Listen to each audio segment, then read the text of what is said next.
বুঝিস না যখন তখন যাকে তাকে ঘরে ঢোকাস কেন? এসব কানাকানি হলে তো আমাদের থানায় যেতে হবে। রাত বিরেতে দুটো অসহায় ছেলে মেয়েকে ফিরিয়ে দেওয়ার মতো এতটা অমানুষ আমি হতে পারি না দাদা। তুই ওদের জানিস? জানিস কি ওদের পরিচয়? একজন ডাক্তারের কাছে কোনটা বেশি জরুরি, একজন অসুস্থ মানুষ না তার পরিচয়? দেখো, আমি কিন্তু তোমাকে এসব কথা বলতাম না যদি ও এখানে গুলি খেয়ে না আসতো। আচ্ছা, ওরা যে চোর ডাকাত নয় সেটা তোদের চেহারা দেখেই বোঝা যাচ্ছে। তুই ওদের অত সাফাই গাছ না তো। হ্যাঁ, এসব না আগে থেকেই থানায় জানিয়ে রাখা ভালো, নাহলে আমাদের বিপদে পড়তে হবে। ও ওদের সম্পর্কে আমাকে অনেক কিছু বলেছে, কিন্তু সেগুলো না জানলে কি তুই ওদের চিকিৎসাটা করবি না? দেখো, ওরা যে সত্যি বলছে তার প্রমাণ কি? রে বাবা, সব সত্যি জানার জন্য প্রমাণের দরকার হয় না। মা বলে ডেকেছে আমার, আমি জানি ও আমাকে মিথ্যে কথা বলবে না। দেখো, দুনিয়াটা যদি অত সহজ হতো না তাহলে কিন্তু সব কিছু হয়ে যেত। ওরা ধোয়া তুলসী পাতা, তাই তো? হ্যাঁ, কিচ্ছু করে না, ওর জন্য গুলি খেয়ে পালিয়ে পালিয়ে বেড়াচ্ছে, তাই তো? হ্যাঁ, আমি মানছি কে কেন ওদের মারতে চাইছিল এটা জানার দরকার, কিন্তু এখন তখন আমার কিচ্ছু জানার দরকার নেই। আমি কিন্তু এবার থানায় যাবো, ঠিক আছে? চলো। ডাক্তারবাবু, ডাক্তারবাবু, ডাক্তারবাবু, আমি আপনার পায়ে পড়ছি, আপনার পায়ে পড়ছি, আপনি প্লিজ থানায় যাবেন। আমরা কোনো রকমে ওকে বাঁচিয়ে রেখেছি, আমার যেটুকু রয়েছে ওর মনের জন্য। আপনার সাহায্য করছি, আপনার পায়ে পড়ছি, আপনি ওকে বাঁচান। আপনি আগে ওকে দেখুন, তারপর আমি বলছি, আমি নিজে আপনাকে সব কিছু বলবো, সব কথা বলবো। তারপর যদি আপনার মনে হয় যে আমরাই আমরা কোনো অন্যায় করে এখানে এসেছি, না না, আপনার যেটা ঠিক মনে হবে আপনি সেটাই করবেন। কিন্তু দয়া করে ডাক্তারবাবু এখন দেখুন, নাহলে বাঁচবে, ওকে বাঁচাতে পারবো না। ডাক্তারবাবু, আপনার কাছে হাত জোড় করছি, আপনি একবার ওকে দেখুন, ও সুস্থ করে দিন।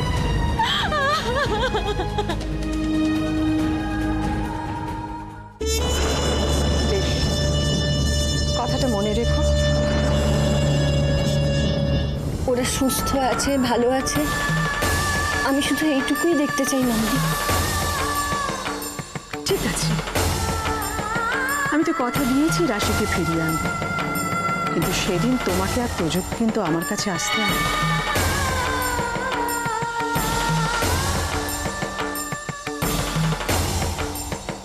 আসবো, কিন্তু উজি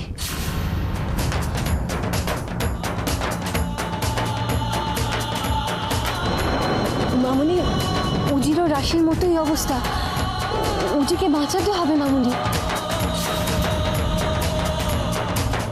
তুমি উজিকে নিয়ে টেনশন করো না, করো না মামুনি, তুমি জানো না, উজিকে নিয়েও উজিকে ঘিরেও একটা বড় ষড়যন্ত্র চলছে। আমার মন বলছে খুব বড় একটা বিপদ আসতে চলেছে, আমি বুঝতে পারছি, তুমি বিশ্বাস করো। পরমা, আমি কথা দিয়েছি রাশিকে ফিরিয়ে আনবো। উজি অপলার ছেলে, আমি জানি ও ঠিক যেভাবে হোক, যেমন করেই হোক, উজিকে খুঁজে নেবে।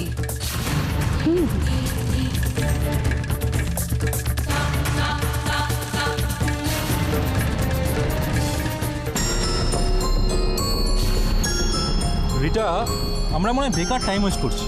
না ভিকি, আমরা রাস্তা অনেকটা ক্লিয়ার করে ফেলেছি, কিন্তু যে কোনো সময় বৌমনি ব্যারিয়ার হতে পারে। তাহলে বৌমণিকে উড়িয়ে দে না। না ভিকি, আগে একটু ওয়েট করো, আমাকে পুরো ব্যাপারটা দেখতে দাও। বাবা, বুঝতে বুঝতে অনেক রিস্ক হয়ে যাবে আই গেস। আমার মনে হচ্ছে বৌমনিকে যদি অপরায়ের এগেস্টে দাঁড় করানো যায় তাহলে আমাদের কাজটা একটু সহজ হয়ে যাবে। বৌমনি কোথায় যাচ্ছে, কি করছে, আমাদের সেগুলোকে জানতে হবে। কিন্তু বৌমণি যে এখানে এসছে তুমি এতটা শিওর হচ্ছে কি করে? আমার সিক্স সেন্স, সেটা কখনো ভুল হয় না ভিকি।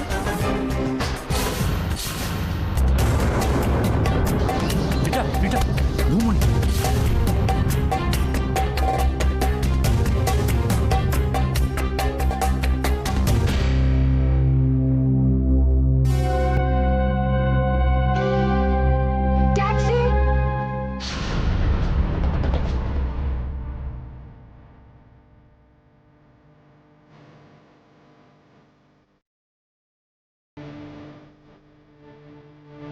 কনস্পিরেসি আমরা একা করছি না ভিকি।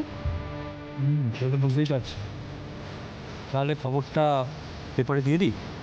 দেবো, দিতে তো হবেই। আমরা আমাদের গোলের অনেকটা কাছে চলে এসেছি, আর মাত্র কটা দিন, তারপর এই রয় ম্যানশন আমার। মানে সরি, মানে আমাদের।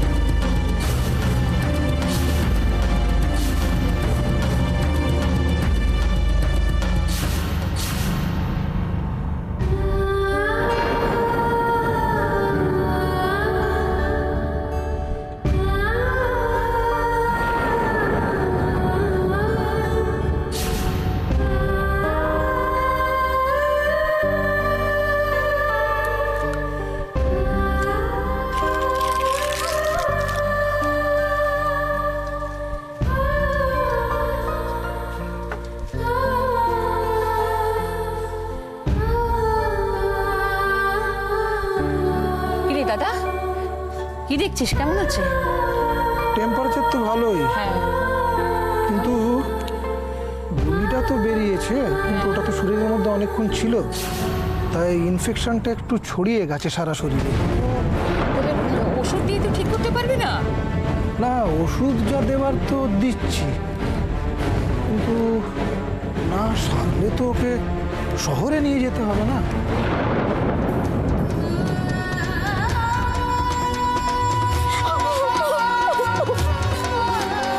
কি হলো? হ্যাঁ রে, তুই কাঁদছিস কেন? আহা, কিচ্ছু ভাবিস না, ভাবিস না।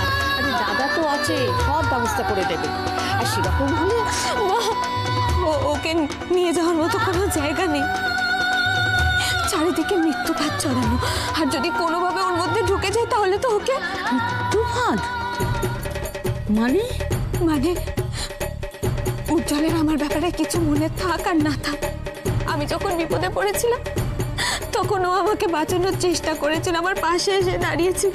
আর ওই জন্য না, এর পেছনে কে আছে? কারা তোমাদের মারার চেষ্টা করছে? যারা আমাকে মেনে নিতে পারেনি।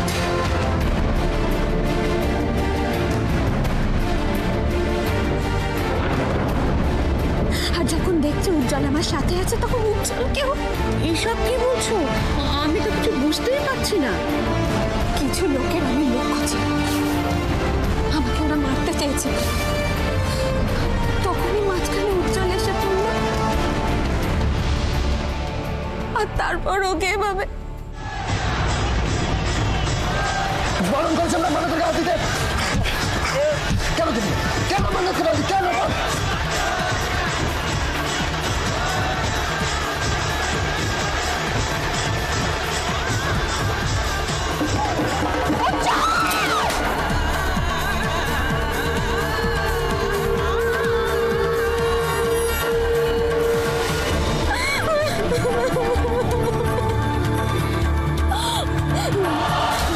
আমি ওকে নিয়ে এখানে বেশিক্ষণ থাকতে পারবো না, বিপদ যে কোনো সময় আসতে পারে। আর আমি এমনি তো চাই না যে আমাদের জন্য আপনারা কোনো বিপদে পড়ুন।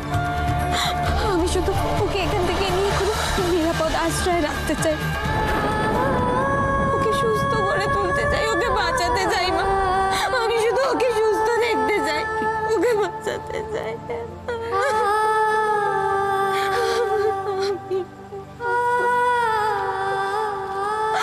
যদিও আমি ব্যাপারটা ঠিক বুঝলাম না, কিন্তু আমার মনে হয় যে এই মুহূর্তে তোমাদের কোথাও যাওয়াটা ঠিক নয়।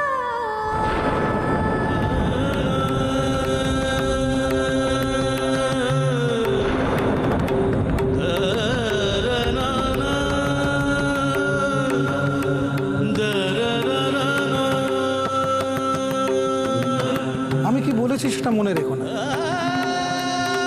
কিন্তু আমার মনে হয় এই মুহূর্তে বোধহয় এই জায়গাটাই সবচেয়ে তোমাদের পক্ষে বেশি নিরাপদ। নিরাপদ কি করে? এটা তো রঘুর সামন্তের বাড়ি, তাছাড়াও জেনে গেছে যে এখানে দুজন অচেনা অজানা মানুষ আছে। একবারও যদি ওর সন্দেহ হয় তাহলে তো না না, এখানে আর থাকা যাবে না, কিছুতেই না।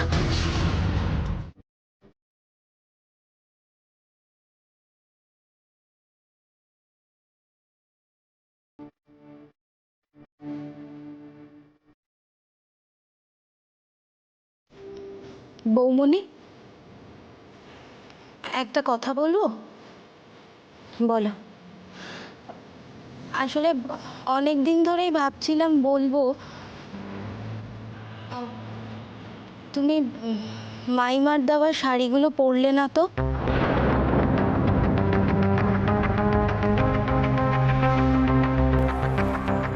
পরমা, আমার এইটুকু চাওয়াতে কারো কোনো ক্ষতি হবে না, কিন্তু নিয়ে নাও না প্লিজ।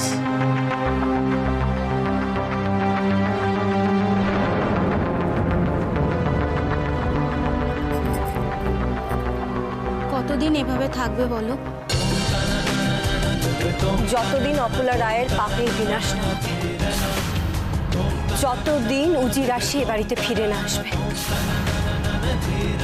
যতদিন সিদ্ধার্থর নিখোঁজ হওয়ার আসল কারণ জানা না যাবে।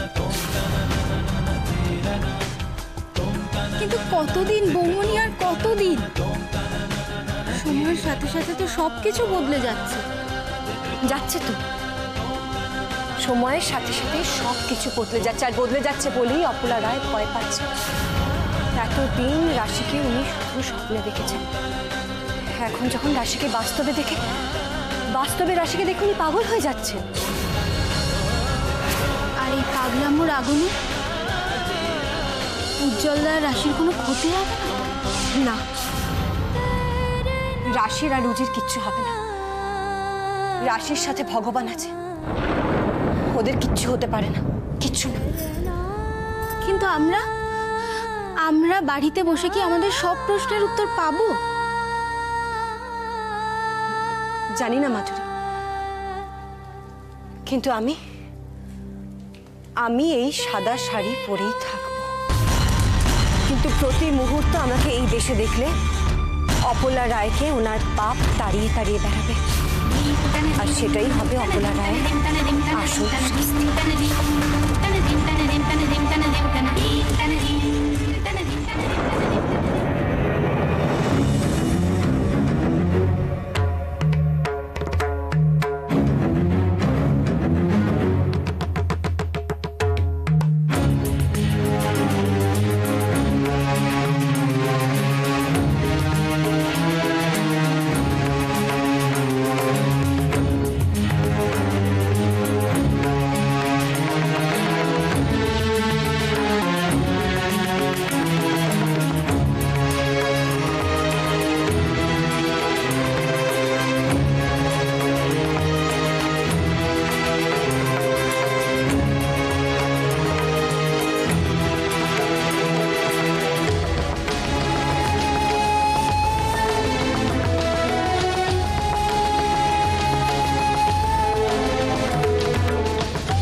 কিরে, নিজেকে শেষ করে দিয়ে ওকে বাঁচাতে চাস?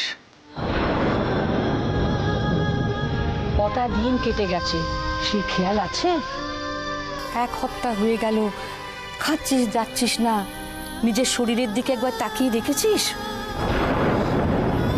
কষ্ট হচ্ছে না মা? হ্যাঁ রে,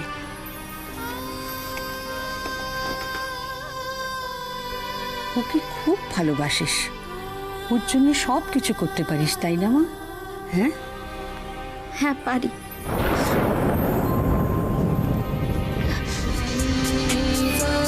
কিন্তু আমার এই ভালোবাসায় না বাসায় ওর তো কিচ্ছু এসে যায় না। ও তো আমাকে ভুলেই গেছে। ওর কাছে তো আমি এখন ওদের বাড়ির কাজের লোক ছাড়া আর কিচ্ছু না। কি কথা বলছিস তুই? ও জানে না তুই কে? জানে, কিন্তু ও ততটুকুই জানে যতটুকু ওকে বলা হয়েছে।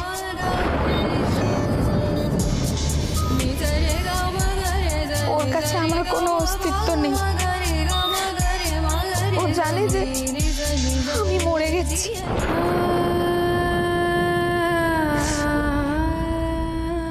কি রে, এসব তুই কি বলছিস? আমার শাশুড়ি যখন মেনে নিয়েছিলেন তখনই আমাদের বেড়াতে যাওয়ার একটা ব্যবস্থা করে দিয়েছিলেন। তখন তো বুঝতে পারিনি আমাকে শেষ করার প্ল্যান চলছে। আমি তো প্রায় শেষই হয়ে গেছিলাম। কোন রকমের রাধা মাধবের আশীর্বাদে ফিরে এসেছি। আর যখন ফিরে এলাম, এসে দেখলাম উজ্জ্বল একদম অন্যরকম একটা মানুষ। ওর মধ্যে ছিল না। শুধু আমি কেন, আমার সমস্ত স্মৃতিও ভুলে গেছি। সমস্ত স্মৃতি। আমি তোকে কি বলেছিলাম মা? হ্যাঁ, এদেশে বেহুলা পেরেছে, সীতা সাবিত্রী পেরেছে, তাদের নিঃস্বার্থ প্রেম কোনোদিন হারেনি, ঠিক জিতে এসেছে। আর আজ আমি বলছি, তোর এই ত্যাগ কোনোদিন মিথ্যে হবে না।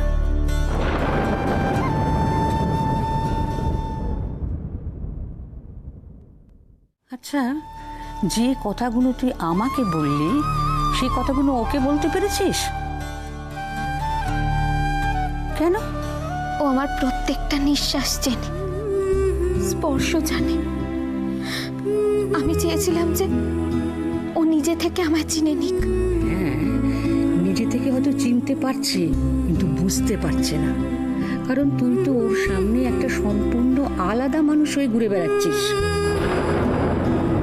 ওই ভয়টা আমার দেখা, এই নিঃশ্বাস আমার খুব কাছের। সবকিছু এত চেনা। কেন কেন কে তুমি? এভাবে অন্য একজন হয়ে তুই ওর কাছে কি করে চেনাবে? ও স্মৃতি ফেরাতে গেলে না, ওর কাছে তোকে আবার ও স্ত্রী হয়ে দাঁড়াতে হবে।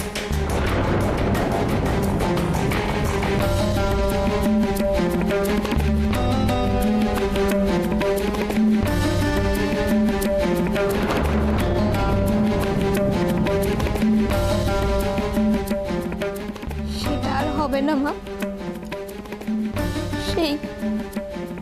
সেই জায়গাটাই আর নেই। স্বামীর কাছে স্ত্রীর জায়গা সব সময় এক থাকে। যাতে এতটা ভালোবাসিস, যার জন্য এত কিছু করতে পারছিস, যে সব সময় তোর, তাকে এত ভয় কিসের? শোন, কাল ভোর ভোর গায়ের মন্দিরে গিয়ে পুজো দিয়ে আবার নতুন করে জীবন শুরু কর।